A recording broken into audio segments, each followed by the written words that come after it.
Hello and welcome to The Briefing, a weekly conversation with leaders and experts to explore the ideas shaping our democracy today.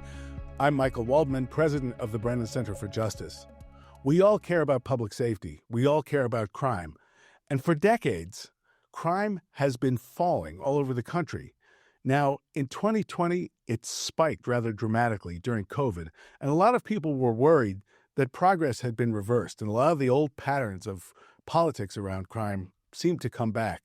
But now it's pretty widely understood that crime rates are plunging again in recent years. And that means, once again, there's a greater perception of public safety, and I think that creates greater opportunities for doing things better, greater opportunities for reform.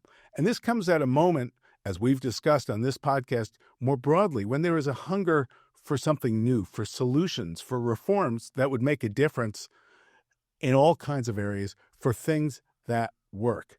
It might be a surprise to learn that there is something happening in criminal justice, and in one of the most difficult areas of criminal justice, the prison system. Amid the noise and the headlines today and the chaos, this is a story that doesn't get that much attention but deserves our attention. Across the country, it turns out that prisons and prison systems have adopted new reforms and new approaches that work to make prisons safer places. And what matters is not just that, but that these reforms make communities safer as well. And very often they do so in a way that saves money or helps the economy. We do know that when those people who are incarcerated, who've been convicted of crimes, live in less violent and more stable prisons, they're less likely to return to prison. They're less likely to be part of that circle of people leaving prison and coming back in because they've broken the law once again. Now, at the Brennan Center, my colleagues, a whole team of them, have been looking into what's going on for several years. They've looked all over the country, and in fact, all over the world, about what actually works in these prisons and what actually works in our correctional system. And they published an important new report called Prison Reform in the United States. It is a robust body of research that looks into prisons all across the country in Republican states and Democratic states that have worked to improve conditions, and it looks at which reforms work, which don't, what's led to real progress, and what needs more. One place where those reforms have made a difference is in Maine. So we're going to hear from Lauren Brooke Eisen, LB Eisen. She is the director of our justice program here at the Brennan Center. She is a former prosecutor. She is the author of 2 books on criminal justice, including the path-breaking book, Inside Private Prisons, and she leads our justice program. And we're going to be joined in this conversation by the Commissioner of the Maine Department of Corrections, Commissioner Randall Liberty, who's developed a new model. So, LB, I would like to start with you to understand what went into this report. So we think it's actually a critical time to release a report that highlights innovations happening across the country. And these are innovations that are happening in a geographically diverse and ideologically diverse set of states. So Republican-run states and Democratic-run states. Exactly. And our team visited 10 states, some states multiple times, and we conducted this research over about four years or so. And we had truly what I would think is unprecedented access to prisons, to the programming. We spent 1 week shadowing a program in Washington State and in Oregon. And we met with incarcerated individuals. We met with correctional leaders. We met with advocates who are trying to improve prisons. And this report really reflects our time on the ground, visiting these places, talking to people at all levels of the system, those who work in corrections, those who are incarcerated, about the reforms that they are trying to make on the ground. And you can't do this just reading about it on Twitter. You actually have to be there to see the people, to be with the people. And, you know, one of the things I think that is going to be interesting to those who read it is we have a sense of prisons are a vast archipelago. There's so many people involved. And for many people, they're kind of out of sight, out of mind. And there's an assumption that it's really not something that can be, quote, fixed, that it's a problem that is out there, but that is not something that can actually make progress for the system, for safety, and for people. But what you found was a little different. We're used to, that there actually are things that are working in different parts of the country in different ways with different states, with different experimentation that actually have made a difference. And were you surprised by any of that? Our team was surprised, but we also know that there's this quiet revolution happening across the country where correctional leaders and advocates and those trying to make reform are working together, rolling their sleeves up and trying to improve prisons, trying to reduce violence in these places. So we're really excited for people to read this report because we think these are green shoots of possibility about what's happening across the country. And for example, we found that in a lot of the jurisdictions that have started to pilot these reforms, implement these reforms, we've seen tremendous reductions in violence in those units, in those prisons. This is good for the incarcerated residents themselves. It's good for the families of those incarcerated individuals. It's good for the COs, for the people who work there, And it's good right? for the correctional officers, and it's good for the families of all of the above. And as many people know, there are about 450,000 people who leave prison every year. 95% of the people sitting in prison today, while we have this conversation, will be released into our neighborhoods, into our communities eventually. So what's good for improving prisons is good for our ultimate public safety in our communities. We know that about 2/3 of people leaving prison will be rearrested and reincarcerated in about 3 years. We know that about 60% of the people leaving prisons will not have a job after 1 year of being released and in their communities. So it's tremendously critical that we replicate and scale some of the reforms that we highlight in this report that have been shown to reduce recidivism, reduce violence in these prisons, and connect people with jobs in their communities once they're released. And recidivism is coming, people who come back into the criminal justice system, who commit crimes again, who wind up back in prison. Yes. And we don't want these institutions to be machines to create a permanent cycling through of the system. What are some of the states that you've found have really interesting or important innovations? So we visited states all over the country, and we visited Pennsylvania. We visited Maine. Commissioner Liberty's here today with us. We visited Michigan. We visited Florida. We visited North Dakota. We visited Washington State. We visited Oregon. Those are just some of the states we visited. And Michigan is particularly exciting because of some of the work that they've done around job training. So Michigan has something called Vocational Village. They've expanded to multiple prisons. And what the Michigan Department of Corrections does that's really interesting is they actually study trends in hiring in the states. And they actually match job training opportunities for people when they're in prison with employers who are hiring in Michigan. And they provide certificates. They provide licenses from the Secretary of State's office. They have a memorandum of understanding, an actual so they can actually get with jobs the and Secretary of careers. State, so that the people leaving the Michigan prison system automatically pass their so-called character and fitness tests, and they're ready to work as soon as they're released. And the reason why I bring that, I bring up Michigan is because what I really want, what our team really wants people to know is that not all of the reforms are costly. They don't take years of legislation. Some of the reforms that we write about are policy changes. They're real innovations where correctional leaders and other partners in the states have worked together, rolled up their sleeves, and said, we're going to tackle this problem, and it doesn't need to be that complicated. And in fact, over half the states have actually visited Michigan to learn about what they're doing. So the states are learning from each other. I think this is a great moment to bring into the conversation Commissioner Randall Liberty. Thank you so much for joining us. I've been hearing from LB Eisen and her colleagues about your work really for years. It would be really interesting to tell us, because your path to this work is somewhat unusual. You've written about it. How did you become involved in the correctional system in this role? It's a pleasure to be here with you.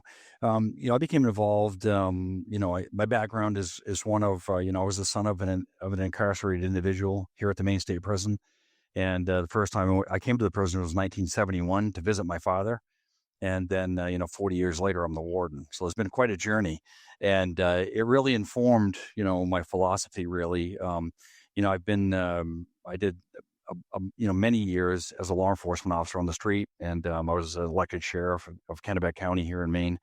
And in 2015, I became the warden here. I'm at the Maine State Prison today, and when I arrived here, it was traditional corrections. It was, a lot of people locked in. There's some solitary going on, a lot of the use of force, an adversarial approach, and it wasn't working. And so I think it was valuable for me to come from an outside perspective and seek better outcomes and spend time with the staff, developing them, developing policy, working with the residents, building trust, and evolving the work that we did. I would imagine that your own personal experience in that way might be something that the incarcerated people there are aware of. Do you think that's the case, and does it affect how they see you? Yeah, they are aware of it. I'm not shy to say that, my father was incarcerated. And in fact, when I first started working corrections here in Maine, I worked at the Somerset County Jail, and my father was incarcerated in that jail. And not only was I in the jail with him, I was in the same unit. And so, yeah, I know. And so I guarded my father for 3 months. And so I have an awful lot of experience with, being a family member, but also seeing the harm that's done in the communities and understanding that the people that I arrested as a law enforcement agency were really people that had behavioral health issues, had substance use disorder, had learning disabilities, trauma backgrounds. And I recognize, the people that are incarcerated need our help. And really our job is to assist them on their journey, addressing those needs. So when they release, they're healthier than when they arrived. And that's not inconsistent with, that's entirely consistent with your career in public safety and as a law enforcement officer, keeping the community safe. It's been described, and you've described it as the Maine model. What do you think? What do you think that means when you hear that or when you say that? So the Maine model of corrections is one that uses, has dignity and respect and humanity at the very foundation of what we do. It's a non-adversarial approach. We recognize that the officers and everyone on our team are there to help navigate and mentor the individuals that are in our care. They're also there to, show them how to be a responsible adult, how to commit to education and programming and treatment, and really seeking better outcomes. And it's important for me to recognize that, the taxpayers and the citizens of the state of Maine, they deserve some return on their investment. And that means reduced recidivism, which for me means less victimization in the community and a stronger, healthier community. How much of what you all are doing involves the incarcerated community working, the prisoners working?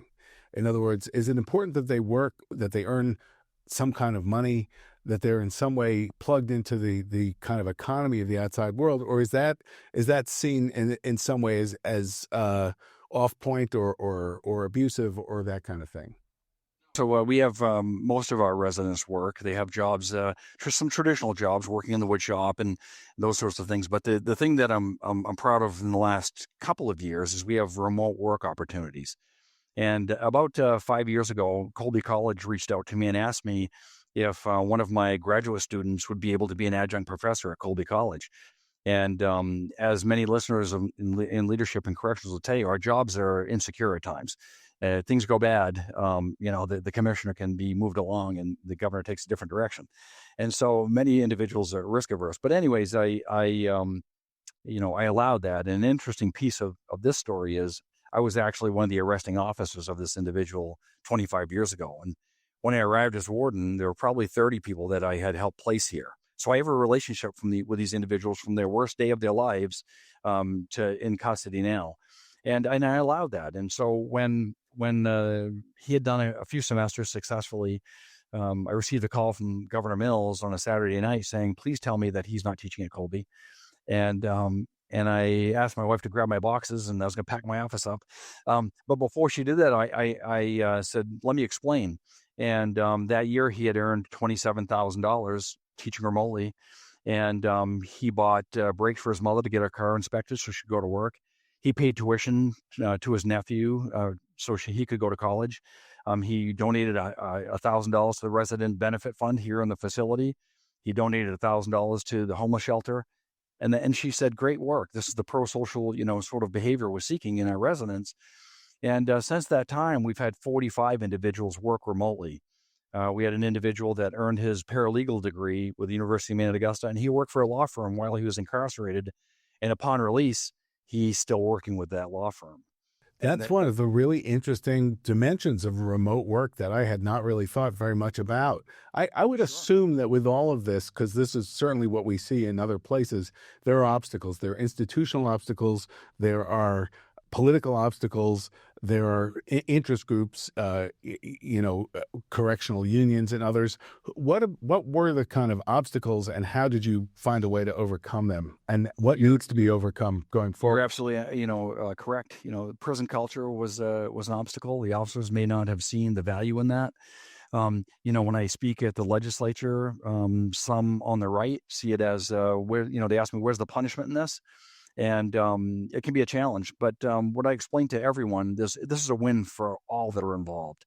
And so for those that think that it's soft on crime, I remind them that I've been to hundreds and hundreds of crime scenes. I've seen the harm done in the communities.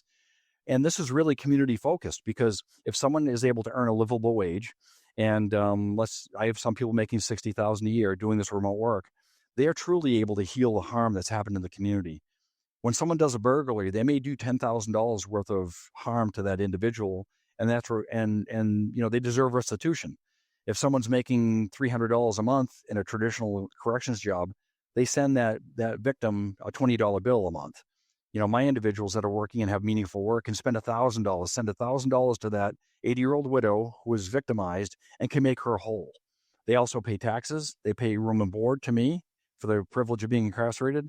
They pay their child support, their mortgage. They pay all of this back to the community, and they feel as though they have hope and they're giving back. The most successful individual I had took a coding class here in the state of Maine, and he works for a law firm in San Francisco. And he's a senior software engineer working from the prison system. He made $160,000 last year. I want to build on what Commissioner Liberty just said. And as we were doing this research, as we spoke to correctional leaders like Commissioner Liberty across the country, we asked them, what are the barriers to reform? What's keeping you back? And this sort of traditional us versus them mentality and this hierarchical structure in corrections is really tough, right? This is about culture change. And it's not always about legislation. It's about new practices and, what Commissioner Liberty has implemented in Maine, a new dynamic between correctional officers, staff, and the incarcerated residents in these facilities. And when we visited a lot of the programs across the country, I think what struck our team the most was how invested some of the correctional staff was in these programs. They were invested in the success of the individuals who were incarcerated. They weren't thinking about them as incarcerated people. They were thinking about them as human beings who would leave the facility, and they wanted to set them up for success. And additionally, a lot of the incarcerated people we met with who were in some of these programs felt hope. They felt hope about their future. They felt that they were getting the services and the programs, and often the job training and skill building that they actually needed to successfully rejoin their communities. That's really rare. Prisons are, for the most part, places where those who work there, those who are incarcerated there, feel dehumanized. Where correctional staff often creates, I'm certain, safety problems for the people who work there as much as anything else. I'm struck by hearing what you were both saying is that I would think that for taxpayers, a lot of times what you'll hear is it's not so much a right-left thing as, hey, wait a minute, I can't afford to go to school. Why should my money be going to pay for somebody else? When somebody says something like that, what do you say to them?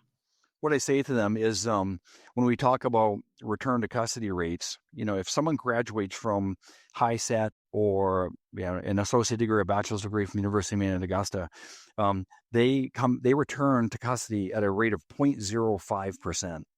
0.05%. So what that means to me is 99.5% of the time, the future victims aren't victimized. It makes our community safer. If you wish to invest in a safe community, stronger families, and give people opportunity, you do it through education and programming. And so many people in our society are incarcerated, and so many people have had some interaction with the criminal justice system that it's actually a large cohort of people in the country who, one way or another, should be part of a system that doesn't create more problems. Well, and it's not just people who are incarcerated, it's the families of the individuals who are incarcerated. And those families see their loved ones coming home with no jobs, no housing, an inability to participate in civil rights like voting. And that's why these reforms are so important. And there's also the families of the people who work in prisons and jails across the country. And all of these people really suffer when conditions of confinement are inhumane, when they violate principles of our Constitution, Eighth Amendment concerns. And that's why it's so critical that states across the country really roll up their sleeves and think about what they can do to improve conditions of confinement for staff and incarcerated people. And Michael, as you know, there's a correctional officer crisis in this country. And I know Commissioner Liberty, this is something you contend with in Maine. What is that in terms of people not wanting to do those jobs or leaving the jobs or going to ICE? So $50,000 what it bonus? means is that even before COVID, it was very, very hard to find correctional officers. Many prisons are located in remote places. The pay is often not good. The conditions are not great. And how that translates into the crisis is that you have jurisdictions, you have states that are very understaffed. So, for example, Florida and New York had to call in the National Guard recently because of the staffing crisis. And in North Carolina, recent data indicates about 40% of their correctional officer roles are not filled right now. And this report, one of the really surprising things that we found in talking to correctional officers, talking to leaders in this space over the last 4 years, is that you can actually do more with fewer officers if you treat incarcerated people more humanely. I wanted to ask you a question about the research that our team has been doing in Maine. So it's pretty rare for our researchers to be invited into a state, specifically a Department of Corrections, to learn more about what's working and what's not working with some of the practices and culture change that you've implemented while you've been commissioner in Maine. Can you tell us a little bit about why your team invited us in and what that looks like? I think it's critically important for public institutions to be transparent. And, in order for me to make correct decisions, appropriate decisions, I need the data. And so when someone approaches me with the credibility and expertise as Brennan, I welcome it with open arms. And I'm very glad to have you come in. And I appreciate the dialogue that we've had. And I'm really looking forward to see the product that will inform our decisions in the future. I would love, Commissioner Liberty, for you to talk about your earned living unit. When our team visited, we've been up there multiple times. I think many of us were really surprised at the staffing in the earned living unit. And if you could talk about that, that would be really wonderful. Sure. So the earned living unit was the segregation unit when I arrived as warden. And there were people that were down 23 hours a day in their cells and brought out in belly chains and brought into the rec yard and put in a dog pen. That's the way we were living in 2015. Well, since that time, we have very little restrictive housing. We have less than 1% of our population in restrictive housing, and that unit was empty. And so we worked collaboratively with the residents to establish, a normalized unit. And the earned living unit has 32 residents living in there. Each of their rooms is individualized. It might be a Bruins fan, and it might be a Christian theme, whatever they wish. Maybe Tahiti, and it's theirs. They have a 20-inch TV. They have a computer. They have dogs in there that they're raising. They have an acre and a half of organic garden. 5 years ago, prior to the establishment of this, between the first and second fences, the interior fence and the second fence is no man's land. And the officers have the authority to use deadly force if they saw someone there. Well, now when the sun comes up, the gate opens and they go out there and they tend their gardens. Now, I'm a master gardener certified by the University of Maine, and I brought in the Cooperative Extension to certify more than 100 of them to be master gardeners. It's all organic gardening. They cook and bake in that unit. It's really a normalized unit. The staffing in that unit, there is no staffing. And so we have an officer that comes by on occasion, does a count and says, "Do you folks need anything?" and then leaves. They self-govern. And so that when you talk about staffing issues, if you have those units that are able to be self-governed and maintained well, and the climate's fantastic, 5 years, never had an issue, it's remarkable. And some of these people are the same ones that were in segregation at the time when I arrived. So really the approach is, and the way I see it, it's not them, it's not the residents that were the problem, it was our approach. How many of the people come in with substance abuse or mental health issues, and how do you address those very difficult challenges in a setting like that? Co-occurring disorders. 65, 70% of them have addiction or mental health issues, and often they're co-occurring.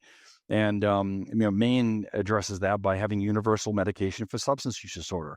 When someone arrives with an addiction and they have a prescription for that, we honor that. If they arrive and they've been self-medicating, it's a clinical decision. They sit down with a clinician and they decide whether or not it's appropriate for their. So about 50% of our folks are on medication and getting treatment, therapy in addition to that.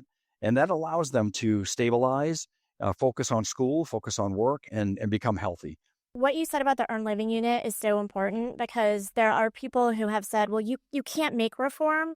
You can't focus on reform with the staffing crisis. The first thing we have to do is ensure that we have enough staff, and then we'll worry about reform. But we've never really had enough staff in prisons in the history of prisons in the United States. And so we can't wait to make reform. And that's why we're really hoping that, new commissioners, new directors, new deputy directors, chiefs of staffs really will read this report and say, you know what, we can copy some of what Maine is doing and it doesn't cost that much, or we can copy some of what Michigan's doing or some of what Washington State is doing. And what we really want people to know about the possibility of reform in this country is that prison reform is important, prison reform is possible, and prison reform is actually happening.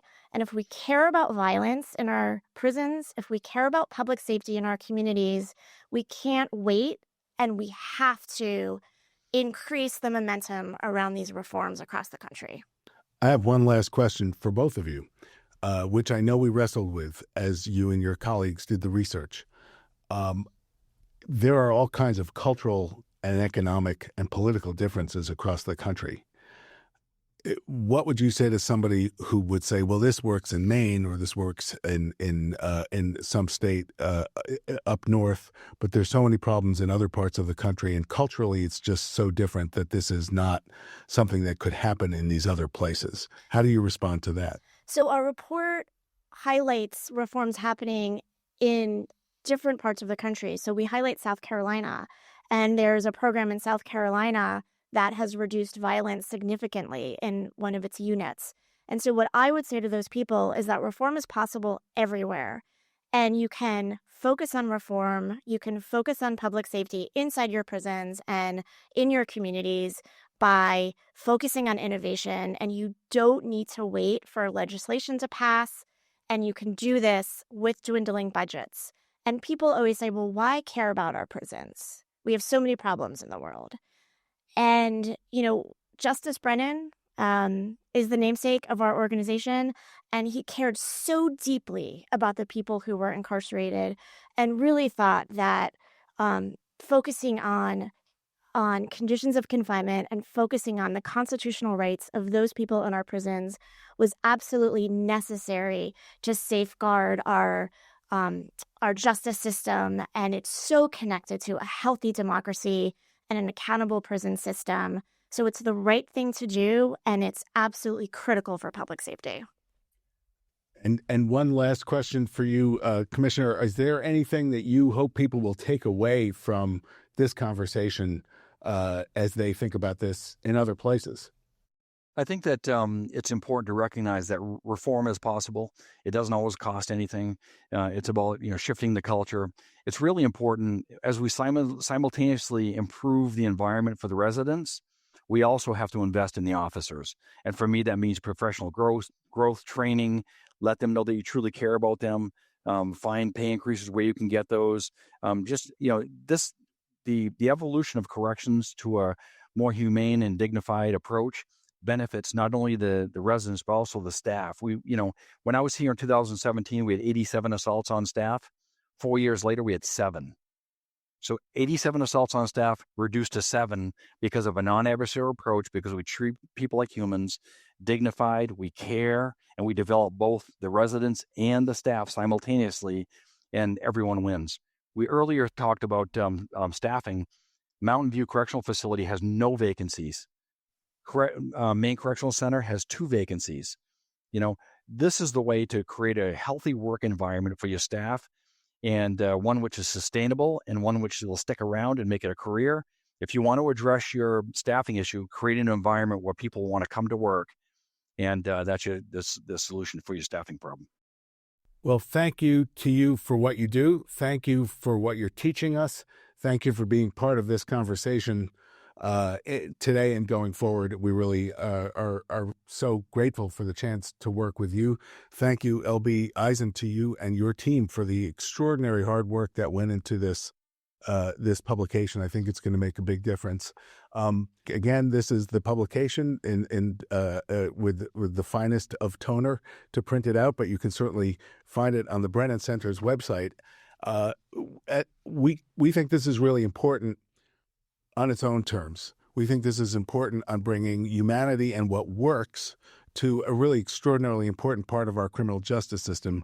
And we think it's important, as we said before, as part of a much larger question of not just what can we bemoan, not just what are we against, but what are we for? In fact, there are, as LB said, green shoots all over the country, and we heard about it in Maine, things that are working. And if we can learn from what's working, it can be that much easier to replicate them all over the place. The president I used to work for said, there's nothing wrong with America that can't be cured by what's right with America. That's the model to actually spread change in a positive way. If you've enjoyed this conversation and the other conversations we have about solutions, if you've enjoyed this conversation, this podcast, please make sure to sign up, to subscribe at the places you get your podcasts, give us good ratings, and above all else, please share this with others you know who want to hear about the fight for justice and democracy in this country. Thanks so much.